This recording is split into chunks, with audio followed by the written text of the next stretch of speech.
Hi ಎಲ್ಲರಿಗೂ ನಮಸ್ಕಾರ. Welcome back to my channel. ನಾನಿವತ್ತಿನ ವಿಡಿಯೋದಲ್ಲಿ ಅವರೆಕಾಳು ಮಸಾಲೆ ಚಿತ್ರಾನ್ನ ಮಾಡ್ತಾ ಇದ್ದೀನಿ. ಇನ್ನೇನು ಅವರೆಕಾಳು ಸೀಸನ್ ಮುಗೀತಾ ಇದೆ. ಒಂದ್ಸಲ ಈ ರೆಸಿಪಿನ ಟ್ರೈ ಮಾಡಿ, ತುಂಬಾ ಟೇಸ್ಟಿಯಾಗಿರುತ್ತೆ. ಮಾಡೋದು ಅಷ್ಟೇ ತುಂಬಾ ಸುಲಭ. ಬನ್ನಿ ಹಾಗಿದ್ರೆ ಅವರೆಕಾಳು ಮಸಾಲೆ ಚಿತ್ರಾನ್ನ ಹೇಗೆ ಮಾಡೋದು ನೋಡೋಣ. ನಾನು ಮೊದಲು ಬಿಸಿನೀರನ್ನ ಕಾಯಕ್ಕೆ ಇಟ್ಕೊಂಡಿದ್ದೆ. ನೀರು ಚೆನ್ನಾಗಿ ಕಾದಿದೆ. ಅವರೆಕಾಳನ್ನ ಸೇರಿಸ್ಕೊತಾ ಇದ್ದೀನಿ. ನಾನು ಅವರೆಕಾಳು ಸಿಪ್ಪೆ ತೆಗೆದು ಹಾಕ್ಕೊಂಡಿದ್ದೀನಿ. ನೀವು ಹಾಗೆ ಡೈರೆಕ್ಟಾಗಿ ಹಾಕ್ಕೋತೀವಿ ಅಂದರೆ ಸಹ ಹಾಕೋಬೋದು. ಇದಕ್ಕೆ 1 ಚಿಟಿಕೆ ಆಗುವಷ್ಟು ಉಪ್ಪನ್ನ ಹಾಕಿ ಬೇಯಿಸ್ಕೊತಾ ಇದ್ದೀನಿ. ಉಪ್ಪು ಜಾಸ್ತಿ ಹಾಕೋದು ಬೇಡ, ಚಿತ್ರಾನ್ನಕ್ಕೂ ಹಾಕೋದ್ರಿಂದ ಉಪ್ಪಾಗೋ ಚಾನ್ಸಸ್ ಇರುತ್ತೆ. 1 ಚಿಟಿಕೆ ಹಾಕ್ಕೊಂಡ್ರೆ ಸಾಕು. ಇವಾಗ ಅವರೆಕಾಳು ಬೆಂದಿದೆ. ಇದನ್ನು ಸೋಸಿಟ್ಕೋತಾ ಇದ್ದೀನಿ. ಮತ್ತು ಅವರೆಕಾಳು ತಣ್ಣಗಾಗಬೇಕು. ಚಿತ್ರಾನ್ನಕ್ಕೆ ಹಾಕೋಕ್ಕೆ ಮುಂಚೆ ಬಿಸಿ ಇದ್ದಂಗೆ ಹಾಕಿದ್ರೆ ಸ್ವಲ್ಪ ಜಾಸ್ತಿ ಬೆಂದಂಗೆ ಆಗಿಬಿಡುತ್ತೆ. ಇದನ್ನು ತಣ್ಣಗಾಗೋಕ್ಕಿಟ್ಟು ಚಿತ್ರಾನ್ನಕ್ಕೆ ಮಸಾಲೆನ ರೆಡಿ ಮಾಡ್ಕೋತಾ ಇದ್ದೀನಿ. ಒಂದು ಜಾರ್ಗೆ ಅರ್ಧ ಕಪ್ಪು ತೆಂಗಿನಕಾಯಿ ತುರಿ, 1 ಸ್ಪೂನ್ ಜೀರಿಗೆ, ಅರ್ಧ ಸ್ಪೂನ್ ಸಾಸಿವೆ, 1 ಇಂಚಷ್ಟು ಶುಂಠಿನ ಕಟ್ ಮಾಡಿ ಹಾಕ್ಕೊಂಡಿದ್ದೀನಿ, 5 ಹಸಿರು ಮೆಣಸಿನ್ಕಾಯಿ, ಸ್ವಲ್ಪ ಕರಿಬೇವು ಸೊಪ್ಪು ಮತ್ತು ಕೊತ್ತಂಬರಿ ಸೊಪ್ಪನ್ನ ಹಾಕಿ ರುಬ್ಕೋತಾ ಇದ್ದೀನಿ. ಇದಕ್ಕೆ ನೀರು ಹಾಕೋದಿಲ್ಲ, ಹಾಗೆ ತರಿಯಾಗಿ ರುಬ್ಕೋಬೇಕು.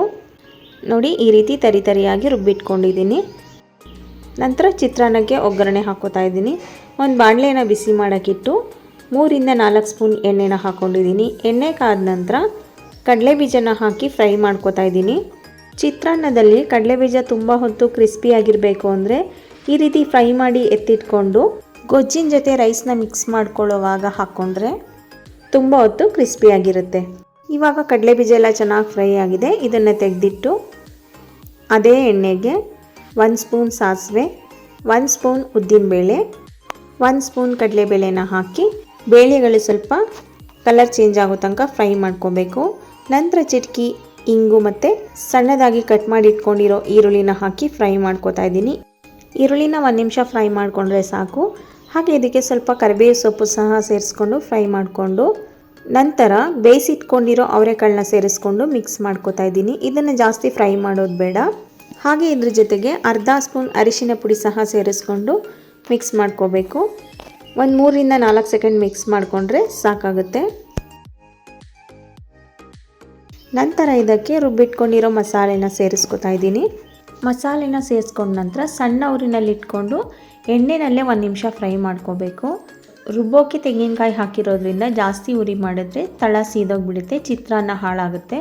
ಆದ್ದರಿಂದ ಆದಷ್ಟು ಸಣ್ಣ ಉರಿನಲ್ಲೇ ಮಿಕ್ಸ್ ಮಾಡ್ಕೊಳ್ಳಿ. ನಂತರ ರುಚಿಗೆ ತಕ್ಕಷ್ಟು ಉಪ್ಪನ್ನು ಸಹ ಸೇರಿಸ್ಕೊಂಡು ಮಿಕ್ಸ್ ಮಾಡ್ಕೋತಾ ಇದ್ದೀನಿ. ಮಸಾಲೆ ಹಾಕಿದ ನಂತರ 1-2 ನಿಮಿಷ ಮಿಕ್ಸ್ ಮಾಡ್ಕೊಂಡಿದ್ದೀನಿ. ಕೊನೆಯಲ್ಲಿ ಸಣ್ಣದಾಗಿ ಕಟ್ ಮಾಡ್ಕೊಂಡಿರೋ ಕೊತ್ತಂಬರಿ ಸೊಪ್ಪು ಮತ್ತು ನಿಂಬೆ ರಸನ ಹಾಕಿ ಮಿಕ್ಸ್ ಮಾಡಿಕೊಂಡ್ರೆ ಅವರೆಕಾಳಿನ ಮಸಾಲೆ ಚಿತ್ರಾನ್ನ ಗೊಜ್ಜು ರೆಡಿಯಾಗುತ್ತೆ. ಅನ್ನ ಮಿಕ್ಸ್ ಮಾಡ್ಕೊಳ್ಳೋದಕ್ಕೆ ಮುಂಚೆ ನಾವು ಮೊದಲೇ ಫ್ರೈ ಮಾಡಿಟ್ಕೊಂಡಿರೋ ಕಡಲೆಬೀಜನ ಹಾಕಿ ಮಿಕ್ಸ್ ಮಾಡಿಕೊಂಡು ನಮಗೆ ಅನ್ನಕ್ಕೆ ಎಷ್ಟು ಬೇಕಾಗುತ್ತೆ ಗೊಜ್ಜು ಅಷ್ಟನ್ನು ಮಾತ್ರ ಉಳಿಸ್ಕೊಂಡು ಮಿಕ್ಕಿರೋ ಗೊಜ್ಜನ್ನು ಒಂದು ಪಾತ್ರೆಯಲ್ಲಿ ಹಾಕಿಟ್ಕೋತಾ ಇದ್ದೀನಿ. ನಂತರ ಇದಕ್ಕೆ ರೆಡಿ ಮಾಡಿ ಇಟ್ಕೊಂಡಿರೋ ರೈಸ್ನ ಹಾಕಿ ಮಿಕ್ಸ್ ಮಾಡಿಕೊಂಡ್ರೆ ಚಿತ್ರಾನ್ನ ರೆಡಿಯಾಗುತ್ತೆ. ನಿಮಗೆಲ್ಲ ಈ ರೆಸಿಪಿ ಇಷ್ಟ ಆಗಿದ್ದರೆ ಪ್ಲೀಸ್ ಒಂದು ಲೈಕ್ ಕೊಡಿ, ಹಾಗೆ ಒಂದು ಕಮೆಂಟ್ ಮಾಡಿ. ಮತ್ತು ನೀವಿನ್ನೂ ನನ್ನ ಚಾನಲ್ಗೆ ಸಬ್ಸ್ಕ್ರೈಬ್ ಆಗಿಲ್ಲ ಅಂದರೆ ದಯವಿಟ್ಟು ಸಬ್ಸ್ಕ್ರೈಬ್ ಮಾಡ್ಕೊಳ್ಳಿ. ಹಾಗೆ ನಮ್ಮ ಚಾನಲ್ಗೆ ಸಪೋರ್ಟ್ ಮಾಡಿ. Thank you.